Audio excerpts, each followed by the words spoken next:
Good morning, students. On yesterday, we have finished electrochemical cell and their application. Are you able to see the screen?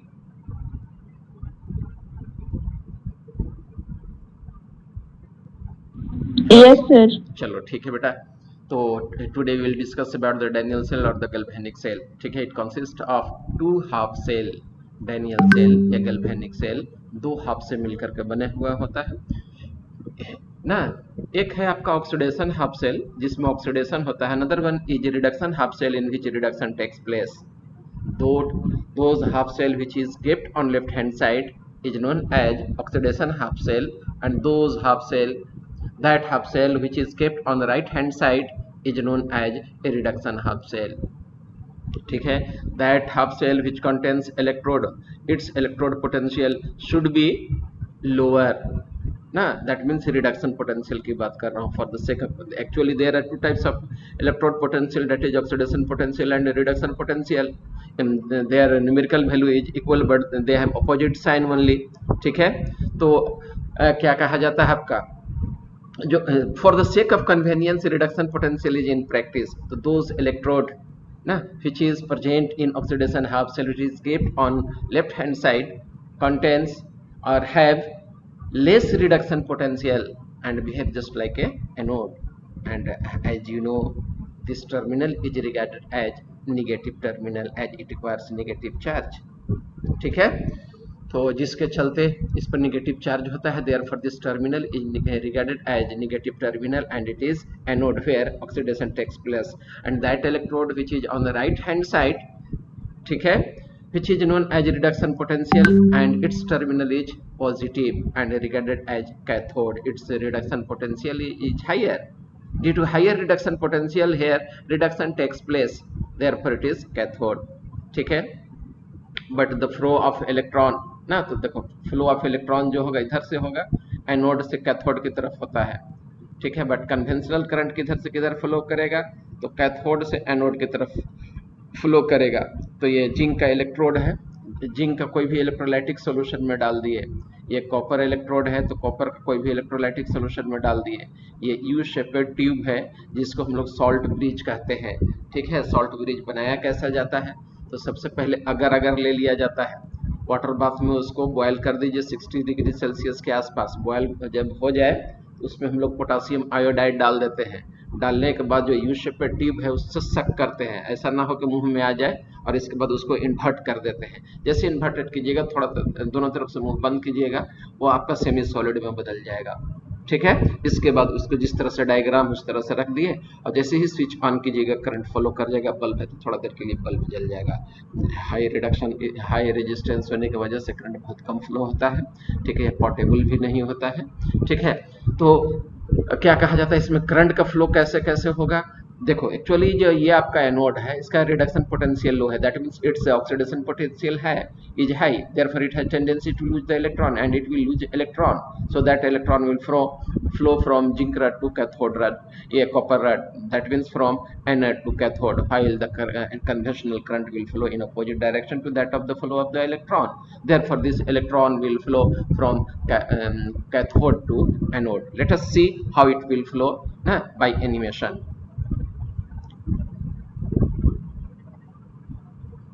You are seeing electron is moving from zinc rod to copper rod, that is from anode to cathode, but conventional current is moving from cathode to anode. ठीक है, तो इसके बारे में बता दिया. Direction of flow of electron from negative to positive terminal, direction of current from positive to negative terminal. In Daniell cell following redox reaction occurs. ठीक है, जिंक है और जिंक जो होगा आपको Zn से Zn+2 में बदलेगा, और कॉपर जो होगा आपको कॉपर+2 एक्वस सोल्यूशन से कॉपर में बदलेगा. ठीक है, this reaction is combination of two half cell, that is oxidation half cell and reduction half cell. At anode zinc is losing 2 electron and itself ionized in the form of Zn+2, it is known as anode. And at cathode it is copper which will accept 2 copper ion which will accept 2 electron and it will be converted into copper ना, that is cathode, that is reduction half cell. कोई बच्चा join करना चाह रहा है उसको join करा देता हूँ. Anode oxidation takes place and negatively charged or negative terminal होता है, कैथोड आपका रिडक्शन वहाँ होता है, जबकि पॉजिटिव टर्मिनल है जहाँ पर पॉजिटिव चार्ज होता है। और 11th में मैं एक टेक्निक आप लोगों को बताया था कि कैसे याद करेंगे कि कौन ऑक्सीडेशन है, किसका ऑक्सीडेशन हो रहा है, किसका रिडक्शन है, कौन कैथोड है, कौन एनोड है। ठीक है, तो मैं ये आप लोगों को 11th ही में बता चुका हूँ, लेकिन वंस अगेन मैं रिकॉल कराऊंगा ही आप लोगों को। देखो, अब यहाँ पर एक चीज और गौर करो ध्यान से, पोटासियम आयोडाइड है। ठीक है, पोटासियम आयोडाइड आपको आयोडाइड आयन इधर एनोड की तरफ माइग्रेट कर रहा है, और पोटासियम आयन जो है से आपका कैथोड की तरफ माइग्रेट कर रहा है। ठीक है, क्यों होता है ऐसा, आइए मैं आपको बताता हूँ डिटेल में। जैसे देखो, ये Zn है, ऑक्सीडेशन जिंक है, और ये Zn+2 जो होगा अब में ये बदल गया, तो Zn इस पर निगेटिव टर्मिनल है, Zn आयन चारों तरफ आकर के क्या होगा, इस पर एक्यूमुलेट कर जाएगा। सिमिलरली आपका ये कॉपर जो है न्यूट्रल हो रहा है, और इसके चारों तरफ से कॉपर सल्फेट आकर के एक्यूमुलेट हो जाएगा। कहाँ से, इलेक्ट्रोलाइट का, सपोज कि कॉपर सल्फेट आप लिए हुए हैं। This is Zn+2 and it will attract the electron present at the anode, zinc rod. It will not allow the flow of electrons. Simultaneously, this sulfate ion will be accumulated around the cathode, which will repel the incoming electron, एक incoming electron के repel करने लगेगा, दस flow of current stops, of current जो है से flow हो जाता है, यह रुक जाता है। तब यही आपका पोटासियम आयोडाइड है। तो ये सॉल्ट ब्रिज है, इसका दो फंक्शन है ना, एक फंक्शन तो हो गया, मेन फंक्शन बता रहा हूँ, इसका और भी फंक्शन है। एक फंक्शन हो गया कि ये सर्किट कंप्लीट करता है, दूसरा फंक्शन है कि जब यह इसको न्यूट्रलाइज करता है, करंट जब फ्लो होना बंद हो जाता है तो अपोजिट आयन मूव करता है, इधर से आयोडीन आएगा और ये जिंक को अट्रैक्ट करेगा, जिंक आयोडाइड बना के सोल्यूशन में आ जाएगा, और इधर से पोटासियम आयन आएगा, पोटासियम सल्फेट बना के नीचे उसको गिरा देगा। तो इस तरह से ये to maintain the neutrality of the cell में हेल्पफुल होता है। कैसे पोटासियम आयोडाइड माइग्रेट करता है, देखो, आयोडाइड गया, जिंक आयोडाइड बनाएगा, नीचे गिराएगा, और ये पोटासियम आयन गया, सल्फेट के साथ रिएक्शन करके पोटासियम सल्फेट बना के उसको नीचे हटा देगा। इस तरह से it helps in maintaining the neutrality of the cell and thus the flow of the current will start. देखो, इसको याद रखने के लिए एक और टेक्निक है, बहुत अच्छा टेक्निक मैं बता रहा हूँ, 11th में भी शायद बताया होगा, और नहीं भी बताया हूँ तो अभी देख लो। अगर हम लोग डिक्शनरी में लेफ्ट और राइट देखें तो पहले कौन मिलेगा, बोलो,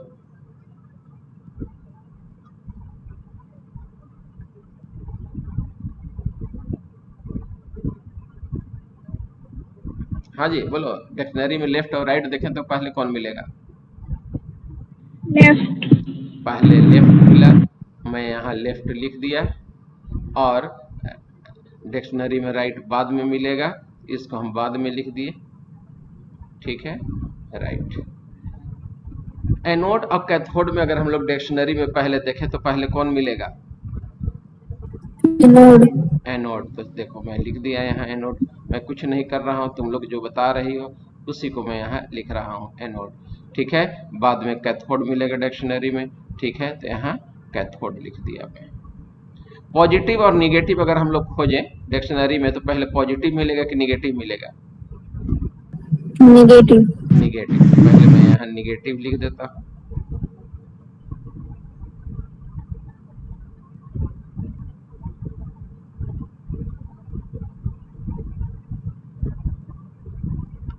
निगेटिव, ये हो गया आपका पॉजिटिव, पॉजिटिव। ठीक है, ऑक्सीडेशन और रिडक्शन अगर हम लोग खोजे डिक्शनरी में तो पहले कौन मिलेगा, ऑक्सीडेशन, तो मैं यहाँ लिख दे रहा हूँ ऑक्सीडेशन। ठीक है, ऑक्सीडेशन। अब बाद में रिडक्शन मिलेगा, तो ये आपका रिडक्शन हो गया। ठीक है, देखो, that electrode which is on left hand side where negative which is regarded as negative terminal where oxidation takes place is known as anode, and that electrode which is on the right hand side na whose terminal is regarded as positive terminal where reduction takes place is known as cathode। नहीं हो गया, left right करके निकाल दिए, याद रहेगा ना। और जब हम अब कोई चीज कोई पार्टी में जाते हैं, ठीक है, और खाना अच्छा लग जाता है, सपोज आपको रसगुल्ला बहुत अच्छा लग गया, क्या कहते हैं, एक और, ना, हमने एक और पीस मिलना चाहिए, ठीक है। चलिए तो एक और लिख दीजिए, एनोड पर ऑक्सीडेशन, ठीक है, और तो कैथोड पर क्या होगा, रिडक्शन होगा ऑलवेज। एक और याद रखना है आपको। आइए अब हम लोग देखते हैं सॉल्ट ब्रिज का फंक्शन। तो सॉल्ट ब्रिज एक यू शेपेड ग्लास का ट्यूब होता है जिसमें अगर अगर हम लोग मिला देते हैं। और कैसे बनता है अगर अगर, तो वाटर बाथ में हम लोग 60 डिग्री पर हीट कर देते हैं। हीट करने के बाद स्टीयरिंग रॉड से चलाते जाते हैं बढ़िया से। जब खुल जाता है तो उसमें हम लोग पोटासियम आयोडाइड डाल करके उतार देते हैं। यू शेपेड ट्यूब से माउथ से उसको खींचते हैं, सक करते हैं, इस तरह के माउथ में वो ना आए। इसके बाद दोनों फिर उसको इन्वर्टेड पोजीशन में रख करके यू को जस्ट मतलब जो शेप होना चाहिए, ठीक है। जैसे ये बीकर है, तो बीकर में अगर अगर है तो यू शेपेड ट्यूब है, तो यहाँ से माउथ लगा के मुंह से खींच लिए, ठीक है। और फिर खींचने के बाद इसको सीधे स्ट्रेट ऐसे कर दिए यू को, सॉल्ट ब्रिज को, तो इसमें जम जाएगा। तो कुछ बुक में अगर पढ़ोगे तो कहता है कि यहाँ पर कॉटन प्लग लगा दें। यहाँ पर क्या लगा दिया जाए, कॉटन प्लग लगा दिया, लेकिन ऐसी बात नहीं है, कॉटन प्लग लगाने की जरूरत ही नहीं पड़ती है। हम लोग एक्सपेरिमेंट किए हुए हैं इसको, ठीक है। तो कॉटन प्लग लगाने की जरूरत नहीं, डायरेक्ट इसमें हम लोग लगा देते हैं। जो इस तरह का ग्लास है आपका, दो टोपी का ना, डायरेक्ट इसमें हम लोग कनेक्ट कर देते हैं ना, ये सॉल्ट ब्रिज को, ठीक है। तो आइए सॉल्ट ब्रिज का हम लोग फंक्शन पढ़ रहे थे। इसका एक फंक्शन है टू कंप्लीट द सर्किट, और दूसरा फंक्शन था सॉल्ट ब्रिज का to maintain the neutrality of the cell. Speed of cation and anion of electrolyte should be nearly equal. जो सॉल्ट ब्रिज है, जो उसमें कटायन और अनायन प्रेजेंट है, दोनों का स्पीड जो होना चाहिए इक्वल होना चाहिए, ठीक है। If silver or mercury or lead or tellurium are present in the cell, then potassium chloride is not used, as they may form precipitate of silver chloride, mercurous chloride, lead chloride, tellurium chloride। याद रखना, अगर हम लोग को ये क्या कहा जाता है, सॉल्ट ब्रिज में सिल्वर या मरकरी या लेड या टेलुरियम के आयन प्रेजेंट हो, ठीक है, और present in the cell, sorry cell में इलेक्ट्रोलाइट अगर हो, जैसे ये दो ये हो गया half cell oxidation, half cell reduction cell. अगर इसमें इलेक्ट्रोलाइटिक सोल्यूशन सिल्वर का हो या मरकरी का हो या लेड का हो या टेलुरियम का हो, दोनों में से किसी में भी, तो सॉल्ट ब्रिज में कभी भी पोटासियम क्लोराइड यूज नहीं होगा। क्यों? क्योंकि आपको जा करके सिल्वर के साथ रिएक्शन करके प्रिसिपिटेट बना देगा। उसी तरह से मरकरी को भी हटा देगा, लेड क्लोराइड भी बना देगा, टेलुरियम क्लोराइड बना देगा। इसीलिए कभी भी हम लोग यूज नहीं करते हैं, ठीक है। और ये KCl KNO3 NH4 NO3 हम लोग इसमें यूज कर सकते हैं। किसमें, सॉल्ट ब्रिज में। पोटासियम आयोडाइड हो सकता है, पोटासियम क्लोराइड हो सकता है, पोटासियम नाइट्रेट हो सकता है, अमोनियम नाइट्रेट हो सकता है, ठीक है। contains solution of inert electrolyte with agar agar or gelatin to convert into semi solid। इस सॉल्ट ब्रिज में अगर अगर या जेलाटिन डाल करके उसको बनाया जाता है बॉयल करके, जैसा कि मैं मेथड बताया आपको। Ions of inert electrolyte do not involve in any chemical change.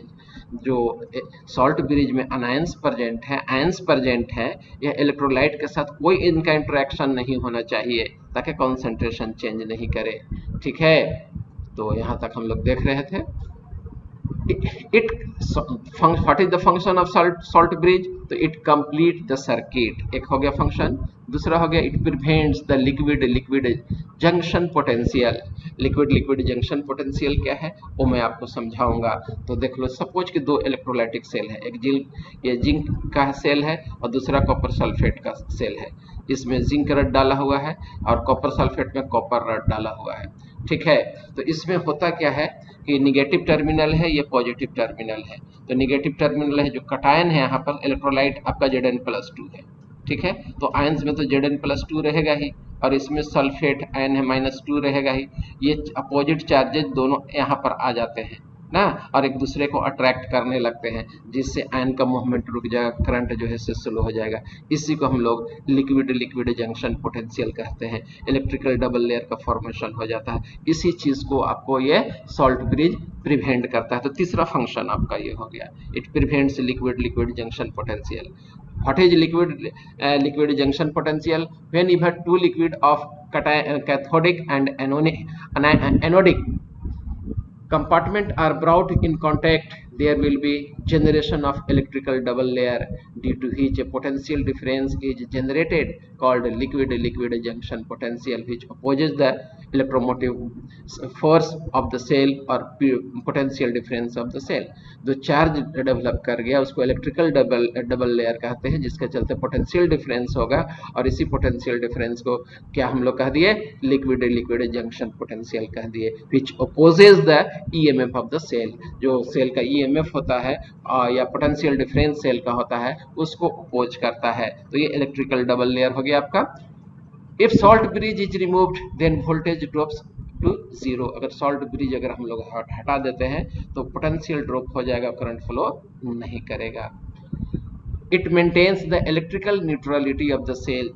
चौथा फंक्शन इसका क्या है, सेल का इलेक्ट्रिकल न्यूट्रलिटी मेंटेन करता है ना। एनोड पर जिंक आयन चला जाता है जो कि नेगेटिव चार्ज के इलेक्ट्रॉन के फ्लो को रोक देता है अट्रैक्ट करके। सिमिलरली कैथोड वाले में जिसमें आपका रिडक्शन पोटेंशियल था, सल्फेट आयन जाता था और रड के चारों तरफ एक्यूमुलेट हो जाता था, जिसके चलते इनकमिंग इलेक्ट्रॉन को रिपेल करने लगता था।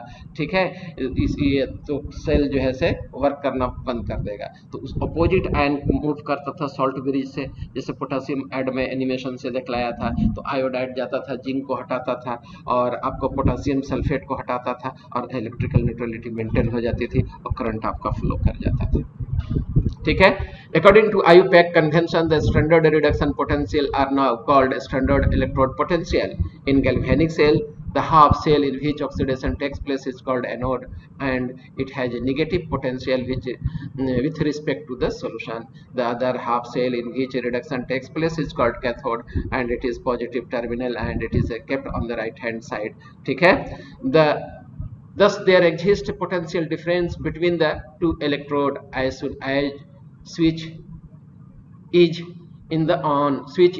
जैसे ही आप स्विच ऑन करते हैं, if as soon as we will on the switch position, the electron flow from negative electrode to positive electrode, while the conventional current will flow from cathode to anode।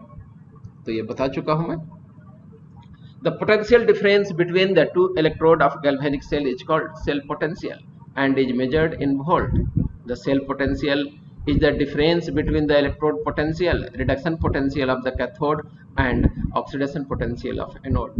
तो oxidation potential हो गया, reduction potential हो गया, दोनों के बीच में जो आपका ये क्या कहा जाता है, पोटेंशियल डिफरेंस जो होगा आपका। ठीक है, उसी पोटेंशियल डिफरेंस को हम लोग सेल पोटेंशियल कह दिए, पढ़ा भी चुका हूं पहले। ईएमएफ ऑफ द सेल भी उसी को कहते हैं हम लोग। ठीक है, it is also called cell electromotive force, EMF of the cell which when no current is run through the cell।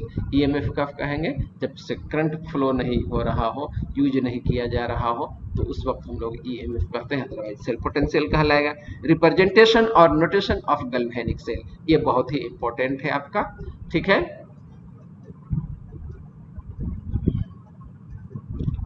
अब आ जाइए, ये आपका लोन है, याद रखने का टेक्निक भी है। Keep the anode on the left hand side, cathode on the right hand side ना ड्यूरिंग द सेल रिप्रेजेंटेशन। तो सबसे पहले तो आप जान जाइए, मैं स्लाइड का छोड़िए, मैं डायरेक्ट बताता हूँ इसको। ऑक्सीडेशन हाफ सेल आपका लेफ्ट हैंड साइड रहता है, रिडक्शन हाफ सेल आपको राइट हैंड साइड रहता है। तो जो एनोड है वो लेफ्ट हैंड साइड रहता है जहाँ ऑक्सीडेशन होता है, तो इसको सबसे पहले लिखा जाता है। सबसे पहले किसको हम लोग लिखते हैं, एनोड को लिखते हैं।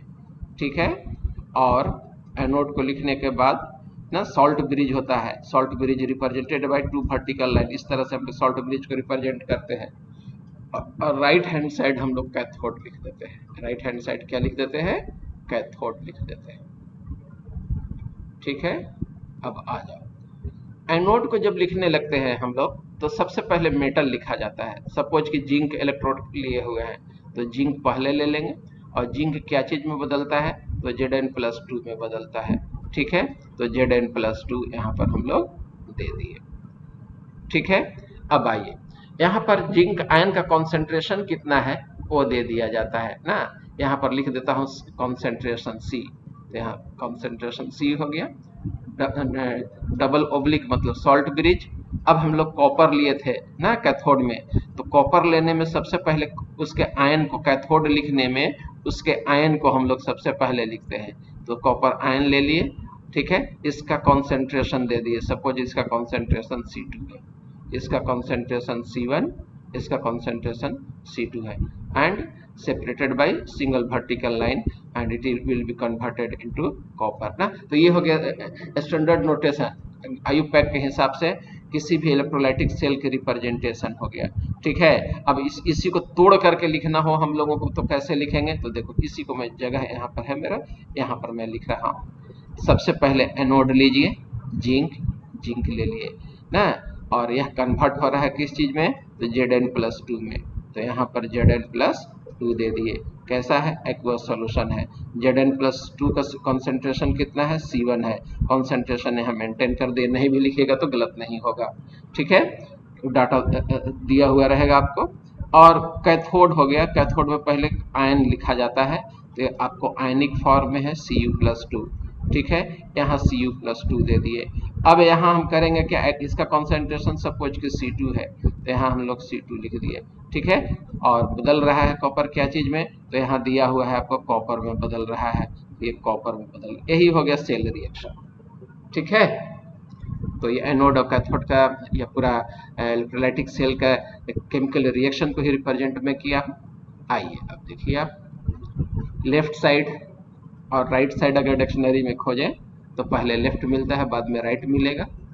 एनोड और कैथोड को अगर आप देखें तो पहले एनोड मिलेगा तब कैथोड मिलेगा।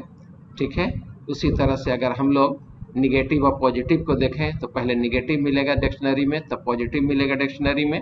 ठीक है, उसी तरह से ऑक्सीडेशन और रिडक्शन को खोजें तो पहले ऑक्सीडेशन मिलता है, बाद में रिडक्शन मिलता है, बाद में रिडक्शन हम लोग दे दिए। ठीक है, तो वैसा electrode which is on left hand side ना, which is regarded as negative terminal where oxidation takes place is known as anode, and that terminal, that electrode which is kept on the right hand side where reduction takes place which is regarded as positive terminal is known as cathode. Dependence of electrode and cell potential on the concentration। ठीक है, तो जैसे देखो generally electrolytic cell हम लोग काम कराते थे तो कॉन्सेंट्रेशन 1m रखते थे in standard for calculation of standard electrode potential ना। टेम्परेचर शुड बी 298 केल्विन और प्रेशर 1 atm प्रेशर या 1 बार रखा जाता था, और concentration of the solution should be 1m। But to maintain the concentration throughout the reaction that is equal to 1m is not necessary, not sure that it will be maintained. The concentration, of course the concentration will change. Therefore new term is introduced, that very term is Nernst equation, और तब हम लोग को नर्न्स्ट equation की जरूरत पड़ती है।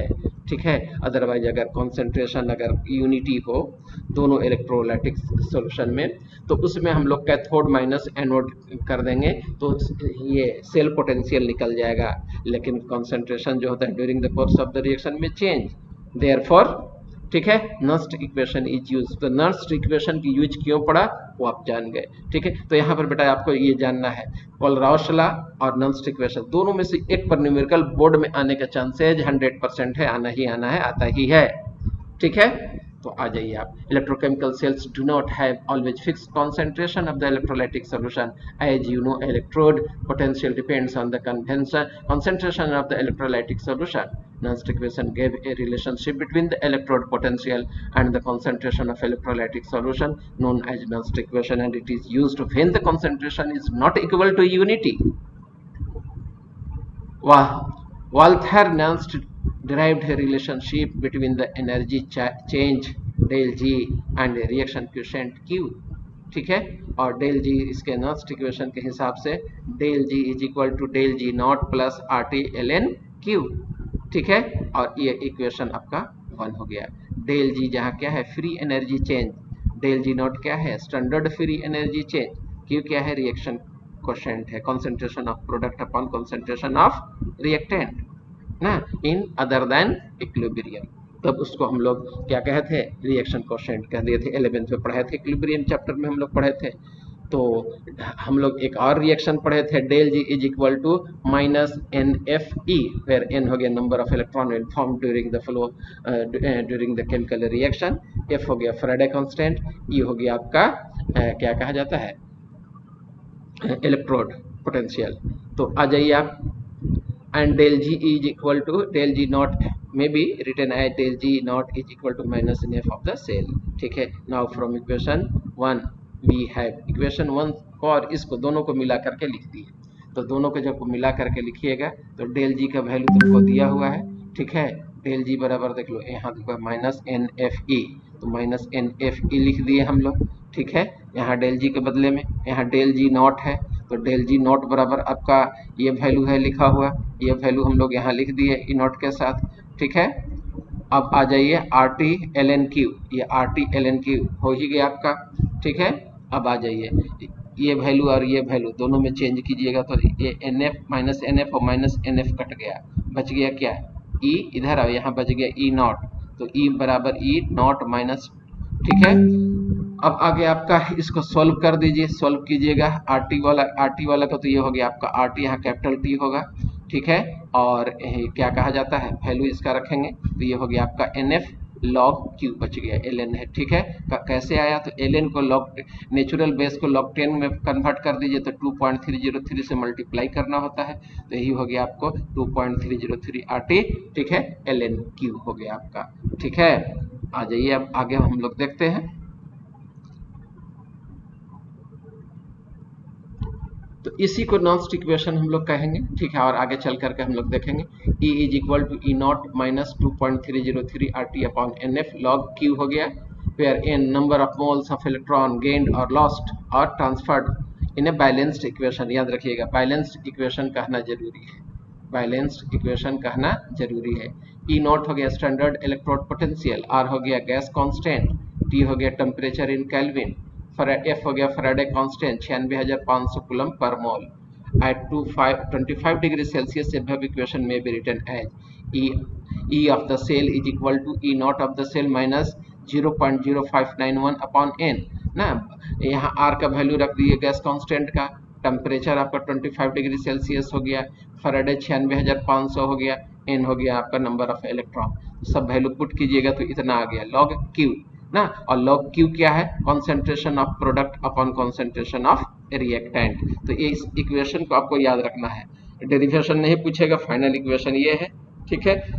E is equal to minus E is equal to E naught minus 0.0591 upon n log concentration of product upon concentration of reactant, ठीक है, ठीक है। In general for the redox reaction, कोई सपोज कि एक जनरल इक्वेशन है आपके पास A B B gives C C D D, जहाँ स्मॉल वाला जो है कोफिशिएंट है, तो इसके लिए अगर नॉन्स्ट इक्वेशन लिखना हो तो ई ऑफ द सेल बराबर E not of the cell minus 0.0591 divided by N ना, लॉग कॉन्सेंट्रेशन ऑफ प्रोडक्ट, तो कॉन्सेंट्रेशन ऑफ प्रोडक्ट कौन सा है, सी, कोफिशिएंट सी है, पावर सी हो गया, कॉन्सेंट्रेशन ऑफ डी, पावर इसका कोफिशिएंट डी है स्मॉल डी, तो पावर डी हो गया, उसी तरह रिएक्टेंट का लिख दिए, यानी कि E is equal to E naught minus 0.0591 upon N log product upon reactant, इतना आपको रहेगा, ठीक है। इस पर न्यूमेरिकल आता है। एप्लीकेशन ऑफ नॉन्स्ट इक्वेशन अब हम लोग देखने जा रहे हैं, ठीक है। तो इसमें पहला है आपका कैलकुलेशन ऑफ इलेक्ट्रोड पोटेंशियल, किसका कैलकुलेशन करने जा रहे हैं हम लोग, आइए बहुत समय हो गया, बस आज इतना ही रहने दीजिए, एप्लीकेशन में कल पढ़ाऊंगा इसका।